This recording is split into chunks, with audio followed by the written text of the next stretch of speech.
पहिले मराठी लिखित संगीत नाटक, आणि हे नाटक म्हणजे संगीत सौभद्र.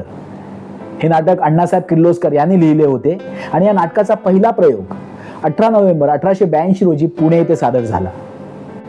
या नाटकाचा विषय अर्जुन आणि सुभद्रा यांच्या महाभारतातील सुभद्रा हरण या कथेवर आधारित आहे. मात्र किर्लोस्करांनी त्यात कौटुंबिक आणि विनोदी रंग भरून ते सामान्य लोकांना भावेल असे सादर केले. संगीत सौभद्र हे नाटक त्याच्या अजरामर गाण्यांमुळे ओळखले जाते. ह्या नाटकातील पदे आजही मराठी घराघरांमध्ये गायली जातात.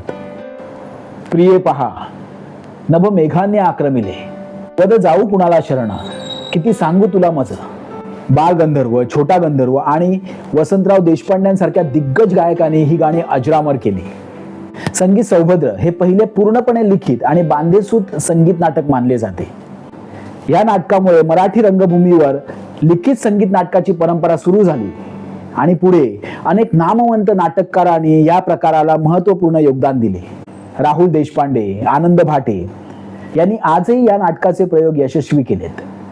अशाच नाटकांच्या वेगवेगळ्या पैलू जाणून घेण्यासाठी मला फॉलो करा.